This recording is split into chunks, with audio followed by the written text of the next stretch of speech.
وخاتم النبيين وكان الله بكل شيء عليما. قال النبي صلى الله عليه وسلم: أنا آخر الأنبياء وأنتم آخر الأمم.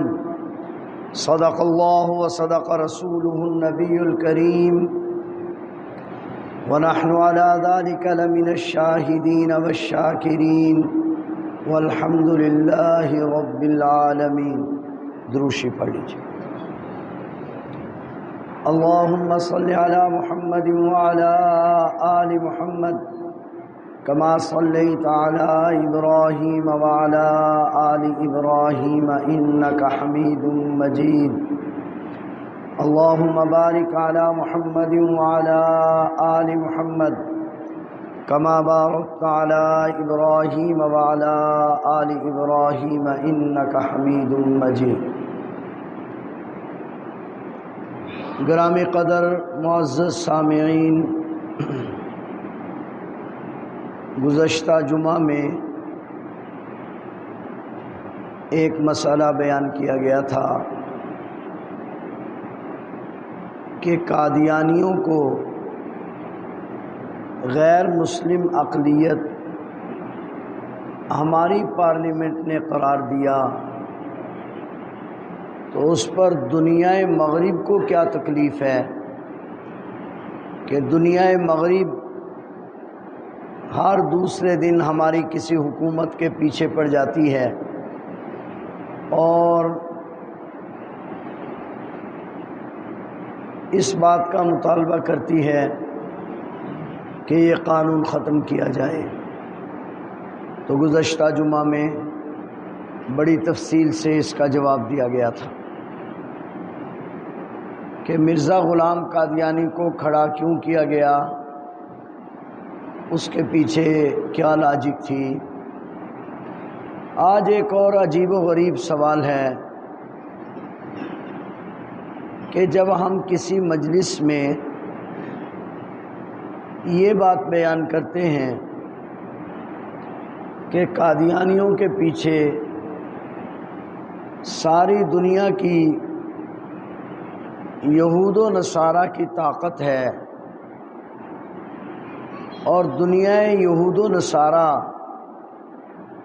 مرزا غلام قادیانی کے پیچھے ہیں، تو ہر پڑھا لکھا دانشور ایک سوال کرتا ہے کہ آپ یہ بتلائیں کہ اگر مرزا غلام قادیانی اتنا سمجھدار ہوتا کہ اس کی پشت پر پوری دنیا مغربیت کھڑی ہے تو دنیا یہود و نصارہ کسی سمجھدار آدمی سے دعوی نبوت کراتے. ایسا جاہل جو میٹرک میں فیل ہو گیا اور جس کی صورتحال یہ کہ جب ہم اس کی سیرت کا مطالعہ کرتے ہیں تو صبح کچھ کہتا تھا، دوپہر کچھ کہتا تھا، رات کو کچھ اور کہہ دیتا تھا. کبھی کہتا میں ولی ہوں، کبھی کہتا نبی ہوں، کبھی کہتا مہدی ہوں. ایک سوال اٹھتا ہے کہ انگریز نے اتنی بڑی طاقت لگائی اور 100 سال سے زیادہ ہو گئے مرزا غلام قادیانی اور اس کے ماننے والوں کی پشت پر دنیا یہود و نصارہ پہرا دے رہے ہیں، تو انہوں نے کوئی سمجھدار آدمی کیوں نہیں کھڑا کر لیا؟ اس جاہل بیوقوف کو کیوں کھڑا کیا جس کو سمجھ ہی نہیں تھی؟ میری بات کو سمجھ رہے ہیں آپ کہ اس بیوقوف جاہل کو کیوں کھڑا کیا؟ 2-3 باتیں اس سے متعلق سمجھ لیں تو آپ کو یہ مسئلہ سمجھ میں آ جائے گا. مرزا غلام قادیانی کو جب مسیحی پارٹی کا کمیشن ملا اس وقت یہ سیالکوٹ ڈی سی آفس میں ملازم تھا. یہ یہاں سے گھر گیا اور گھر جب پہنچا تو اس کا جو والد تھا اس نے مرزا غلام قادیانی سے کہا کہ اللہ کے بندے تجھے بھیجا تھا ملازمت کے لیے، نوکری کے لیے، تو تو نوکری چھوڑ کے آ گیا؟ تو اس نے کہا کہ میں نے نوکری کر لی۔ بہت توجہ سے بات سمجھیں۔ تو مرزا غلام قادیانی نے کہا میں نوکر ہو گیا ہوں، میں نے نوکری کر لی ہے اور میری بڑی عمدہ نوکری ہے۔ پھر اس کے بعد قادیانیوں کی کتابوں میں لکھا ہے کہ پھر بغیر نام کے مرزا غلام قادیانی کے گھر پہ منی آرڈر آنا شروع ہو گئے اور ہر مہینے کے شروع میں منی آرڈر آ جاتا اور اس سے گزر اوقات ہوتا۔ اس کا مطلب یہ ہے کہ مرزا پہلے چھوٹی پوسٹ پہ تھا، اب کسی بڑی پوسٹ پر چلا گیا، اور ایسی پوسٹ تھی کہ یہ گھر بیٹھا تھا اور تنخواہ آ رہی تھی۔ بہت توجہ سے بات سن، آگے چلیں ذرا۔ مرزا غلام قادیانی کا جو والد تھا اس نے 1857 کی جنگ آزادی میں 50 گھوڑے سامان سے لدے ہوئے انگریز کو دیے تھے۔ وہ انگریز جس نے 1857 میں مسلمانوں کا قتل عام کیا تھا، اس قتل عام کے لیے مرزا غلام قادیانی کے باپ نے، غلام مرتضیٰ نے، انگریز کو 50 گھوڑے ساز و سامان سے لدے ہوئے دیے تھے، جس سے یہ معلوم ہوتا ہے کہ مرزا غلام احمد قادیانی کا باپ بھی انگریز کا وفادار اور ٹوٹ تھا، کیونکہ نسل در نسل یہ انگریز کے ٹوٹ اور وفادار چلے آ رہے تھے، اس لیے مرزا غلام قادیانی کا انتخاب ہوا۔ چلو یہ بات تو سمجھ میں آ گئی کہ باپ دادا اس کے کیونکہ انگریز کے وفادار تھے، لہذا انہوں نے اپنا وفادار آدمی ہی رکھنا تھا، تو غلام مرتضیٰ کے بیٹے غلام احمد قادیانی کو انہوں نے رکھ لیا۔ اتنی بات تو سمجھ میں آ گئی، لیکن اتنے تو وہ بیوقوف اور احمق نہیں تھے انگریز کہ ایسے آدمی کو رکھتے۔ اور ہندوستان میں تو بر صغیر میں انگریز کے وفادار تو لاکھوں کی تعداد میں تھے۔ یہ تو بات سمجھ میں آ رہی ہے کہ یہ انگریز کا وفادار تھا، تو پھر ان میں سے کسی کو رکھ لیا جاتا۔ سوال تو یہ چل رہا ہے کہ اس احمق کو رکھنے کی کیا ضرورت تھی جس کو پتہ ہی نہیں چلتا تھا۔ اب آپ مرزا غلام قادیانی کی ساری تاریخ پڑھیں تو آپ اس نتیجے پر پہنچیں گے کہ یہ احمق تھا یا بنا ہوا تھا جان بوجھ کے۔ وہ توجہ سے بات سمجھ کہ احمق تھا یا جان بوجھ کے بنا ہوا تھا۔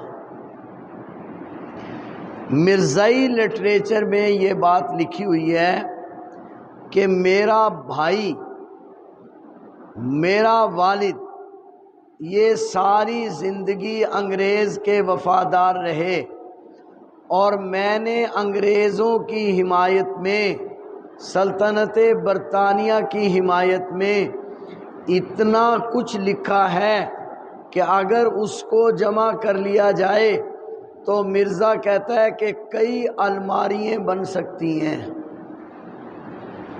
میں نے انگریز کی حمایت میں اتنا کچھ لکھا ہے کہ اگر اس کو جمع کر لیا جائے تو کئی الماریاں بنتی ہیں۔ پھر ذرا غور فرمائیں، مرزا غلام قادیانی نے بہت سے دعوے کیے۔ دعویٰ کیا میں مسلمانوں کا پیشوا ہوں، پھر دعویٰ کیا میں مہدی ہوں، پھر دعویٰ کیا میں مسیح ہوں، پھر دعویٰ کیا میں مسیح عیسیٰ ہوں، پھر دعویٰ کیا نعوذ باللہ میں محمد ہوں، پھر دعویٰ کیا میں خدا ہوں۔ مختلف دعوے مرزا غلام قادیانی کرتا رہا، اور اگر اس کی زندگی دیکھیں گے تو آپ حیران ہوں گے کہ جب کوئی نئی کتاب لکھتا تھا، نیا دعویٰ کر دیتا تھا، اس سے معلوم ہوتا ہے بندہ بے وقوف تھا، چول تھا، اس کو کوئی پتہ نہیں چلتا تھا۔ لیکن ایک کام جو انگریز کی وفاداری کے حوالے سے تھا، جس دن یہ سیالکوٹ سے اپنے گھر گیا، اس دن سے لے کر 8 مئی 1908 تک اگر کوئی دعویٰ اس نے تبدیل نہیں کیا تو وہ یہ دعویٰ تھا کہ انگریز کی فوج کے خلاف لڑنا حرام ہے، جہاد منسوخ ہو چکا ہے، انگریز کے خلاف لڑنا درست نہیں۔ مرزا غلام قادیانی نے اپنی پوری زندگی میں اس دعوے کو تبدیل نہیں کیا۔ کاش آپ میری بات سمجھیں۔ مرزا قادیانی باقی سب دعوے بدلتا رہا، مگر مرزا قادیانی نے اس دعوے کو تبدیل نہیں کیا۔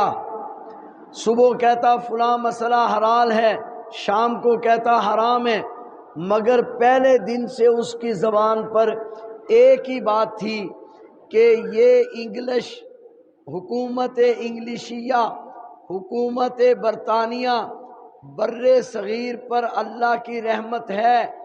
جس دن مرزا غلام قادیانی نے یہ دعویٰ کیا، اپنے مرنے تک اس دعوے پر قائم رہا۔ جس دن مرزا غلام قادیانی نے دعویٰ کیا کہ انگریز کی فوج کے خلاف لڑنا حرام ہے، کیا مرنے تک اس دعوے پر قائم رہا۔ اس سے یہ معلوم ہوتا ہے کہ مرزا غلام قادیانی یہ جو دعوے بدل رہا تھا یہ سب بہروپیہ پن تھا۔ اصل وہ اس کام کے لیے آیا تھا کہ بر صغیر میں یہ نعرہ لگایا جائے کہ انگریز کی حکومت یہ اللہ کی رحمت ہے۔ اصل اس کام کے لیے آیا تھا کہ یہ نعرہ لگایا جائے کہ جہاد منسوخ ہو چکا، لہذا پہلے دن سے لے کر آخری دن تک مرزا قادیانی نے اس دعوے میں تبدیلی نہیں کی۔ تو میری بات کچھ آپ سمجھیں، میرا درد کچھ آپ سمجھیں کہ آدمی سوچتا ہے کہ اس بے وقوف کو کیوں نبی بنا دیا گیا۔ بے وقوف نہیں تھا، باقی سب باتیں جان بوجھ کے کر رہا تھا۔ اس کے ذمے 2 ہی کام تھے کہ امت مسلمہ کو آپس میں لڑانا، اتحاد کو ختم کرنا اور جہاد کو ختم کرنا۔ لہذا جس کام کے لیے وہ آیا تھا اس نے وہ دعویٰ بالکل تبدیل نہیں کیا، آخر وقت تک اس دعوے پر قائم رہا۔ لوگوں کو دھوکہ دینے کے لیے باقی دعوے بدلتا رہا کہ شاید لوگ مہدی کہنے سے قریب آ جائیں، شاید مسیح کہنے سے قریب آ جائیں، شاید مجدد کہنے سے قریب آ جائیں۔ وہ دعوے تو وہ بدلتا رہا، مگر جو اس کا اصل کام تھا وہ انگریز کی جانب سے جہاد کے خلاف اعلان، وہ اس نے پہلے دن جو کیا تھا مرتے وقت تک اس پر قائم رہا۔ دوسرا کام جو اس کے ذمے تھا وہ تھا امت مسلمہ کو لڑانا، فرقہ واریت کو جنم دینا، علماء کے خلاف امت کو ابھارنا۔ اس دن سے لے کر آج تک قادیانی اور قادیانیوں کی پوری نسل، ان کا یہی ایک کام،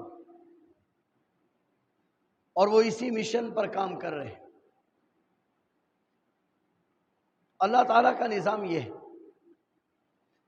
کہ جب اللہ جل شانہ کسی فرعون کو زمین پر بھیجتے ہیں تو پھر اللہ موسیٰ کو بھی بھیجتے ہیں جو اس کا غرور توڑتا ہے۔ تو جب انگریز نے اس ٹوٹ کو کھڑا کر لیا تو اللہ تبارک و تعالیٰ نے کچھ لوگوں کے دل میں ڈالا انہوں نے اس بات کو محسوس کیا اور اس وقت سے اس کے خلاف علم بغاوت بلند کیا۔ اب جو لوگ قادیانیوں کے خلاف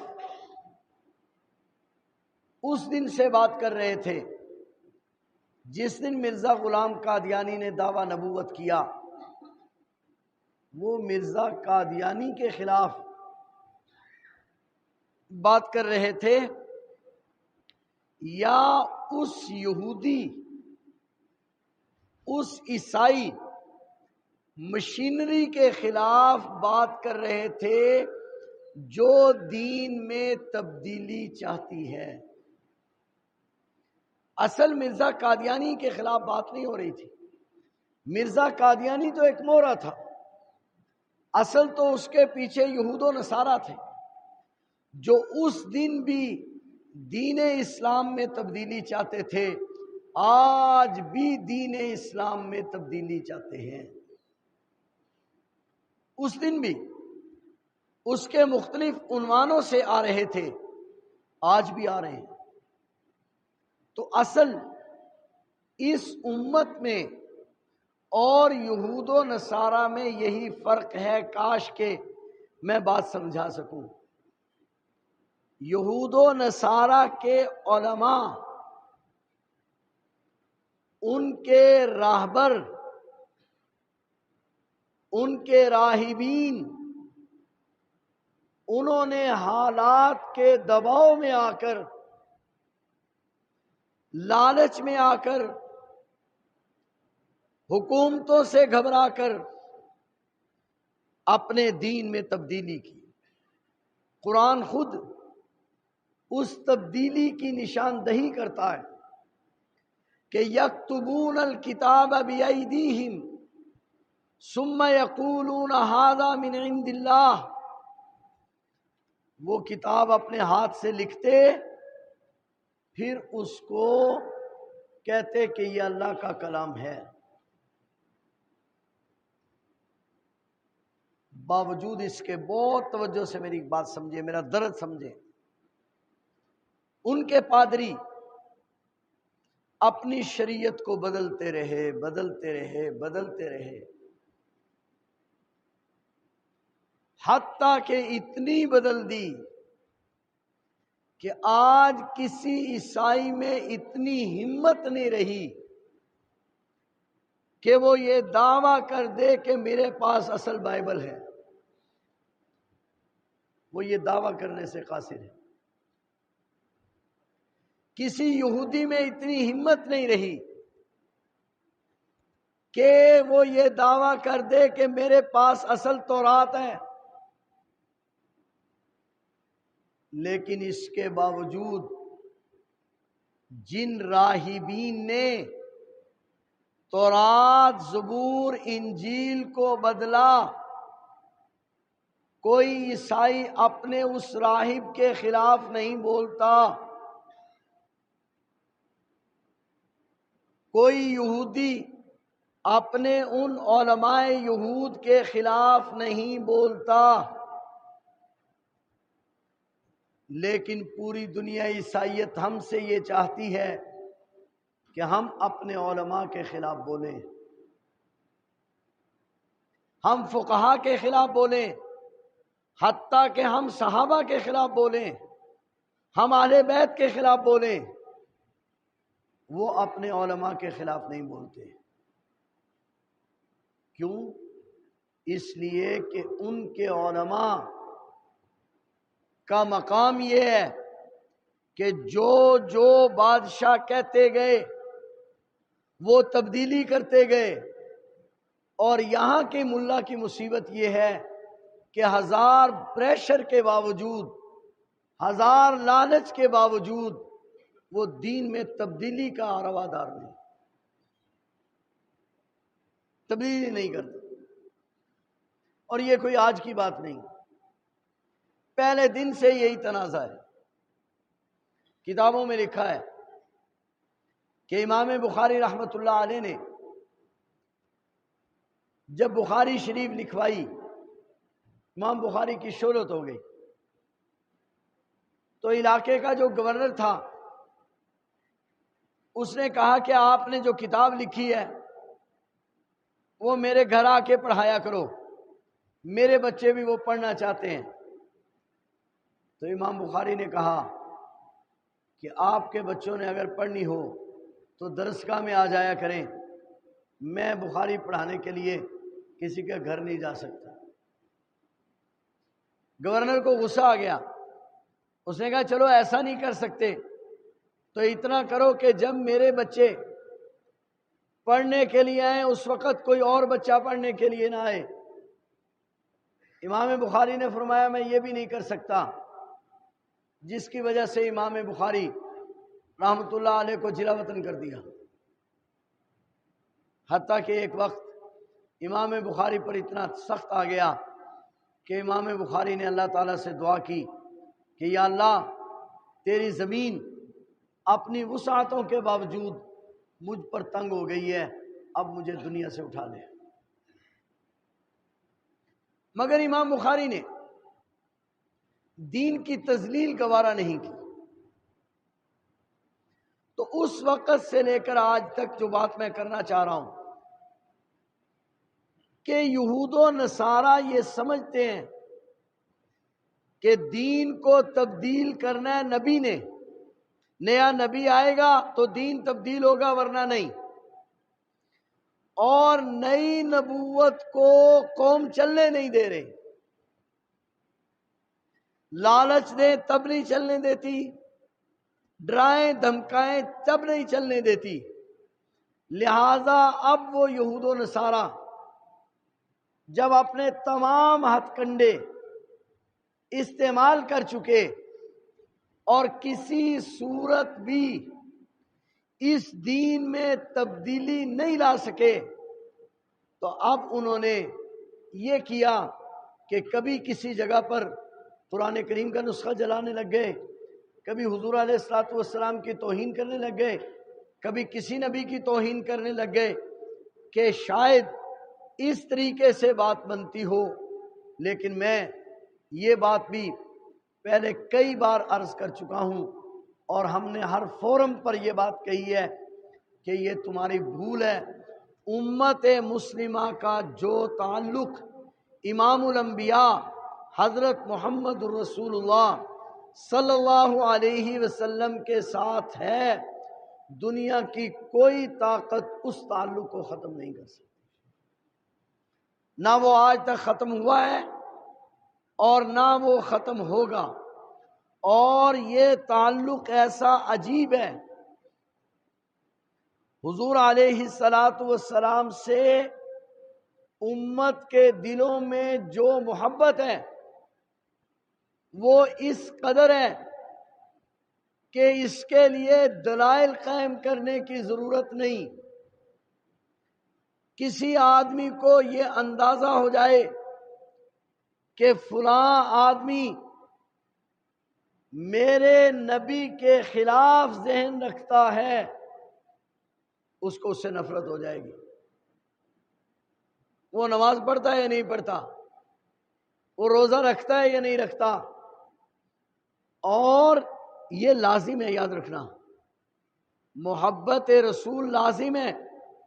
حضرت مولانا یوسف بن نوری رحمۃ اللہ علیہ نے لکھا ہے کہ اگر قیامت کے دن نماز، روزہ، حج، زکوٰۃ میں کمی ہوئی اور محبت رسول مکمل ہوئی تو ممکن ہے نماز، روزہ، زکوٰۃ کی کمی کو نبی پاک صلی اللہ علیہ وسلم کی محبت سے پورا کر دیا جائے۔ لیکن اگر محبت رسول میں کمی ہوئی تو دنیا کی کسی چیز سے اس کو پورا نہیں کیا جا سکے۔ اور محبت کا پتہ آزمائش کے وقت لگتا ہے۔ بہت توجہ سے بات سمجھیں، محبت کا پتہ آزمائش کے وقت لگتا ہے۔ آزمائش کب ہوتی ہے؟ جب نبی کریم صلی اللہ علیہ وسلم کی سنت ایک جانب آ جائے اور رسم و رواج ایک جانب آ جائیں،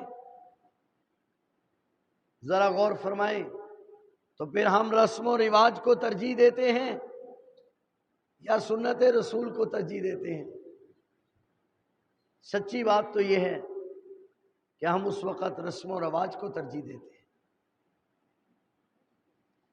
مسجد سے حی علی الصلاۃ اور حی علی الفلاح کی صدا آتی ہے، اس وقت سنت عمل کیا ہے؟ اپنے کام کاج کو چھوڑ کر اللہ کے گھر کی طرف جانا۔ آیا اب ہم اللہ کے گھر کی طرف جاتے ہیں یا لیت و لال سے کام لیتے ہیں؟ اگر ہم اللہ کے گھر کی طرف نہیں جا رہے، اللہ کے احکامات کو پس پشت ڈال رہے ہیں، حضور علیہ السلام کی سنت کو پس پشت ڈال رہے ہیں، تو پھر یاد رکھنا ہم محبت کے دعوے دار تو ہیں، لیکن ہم میں حقیقی محبت موجود نہیں۔ کیونکہ انسان کو جس سے محبت ہوتی ہے اس کی ادائیں بھی محبوب ہوتی ہیں، اور اگر اس کی ادائیں محبوب نہیں تو پھر محبت نہیں ہے۔ یہی وجہ ہے کہ صحابہ کرام رضوان اللہ تعالی عنہم اجمعین، ان میں کیونکہ حقیقی محبت موجود تھی، اس لیے انہیں محبت کا اظہار کرنے کی ضرورت پیش نہیں آتی تھی۔ ہمارے اندر کیونکہ حقیقی محبت موجود نہیں، اس لیے ہمیں اظہار کی ضرورت پیش آتی ہے۔ اللہ تعالیٰ سے دعا ہے اللہ جل شانہ ہمیں حقیقی محبت نصیب فرمائے۔ اللہ تعالیٰ کا اتنا بھی بہت بڑا شکر ہے کہ اس مالک کے فضل و کرم سے ہمارے دلوں میں آج تک اتنی محبت ضرور موجود ہے کہ ہم حضور علیہ السلام پر کسی چیز کو ترجیح نہیں دے رہے۔ اعمال میں کمی ضرور ہے، اللہ تعالیٰ سے اس کے دور ہونے کی دعا کرنی چاہیے، مگر اتنا ضرور ہے کہ امت مسلمہ حضور علیہ السلام کے اس تعلق کو نہیں چھوڑ سکتی، لہذا یہود و نصارہ کو یہ خیال چھوڑ دینا چاہیے، ورنہ دیواروں میں سر مار کر مر جائیں گے۔ اس امت نے نہ آج تک 14 صدیوں میں کسی جعلی نبی کو قبول کیا ہے اور نہ صبح قیامت تک قبول نہ پہلے قبول کیا ہے، نہ آئندہ قبول کریں گے۔ لہذا اپنا اور ہمارا وقت ضائع نہ کرو، کوئی کام کرو۔ اگر تمہارا خیال یہ ہے کہ اس طرح مرزا غلام قادیانی کی نبوت تسلیم ہو جائے گی، تو یہ جو اب تک نہیں ہو سکا تو اب بھی نہیں ہو سکے گا۔ انشاءاللہ العزیز ہمارا ایمان حضور علیہ السلام کی ختم نبوت پر جس قوت کے ساتھ کل تھا، آج بھی اسی قوت کے ساتھ موجود ہے اور انشاءاللہ العزیز موجود رہے گا۔ اللہ تعالیٰ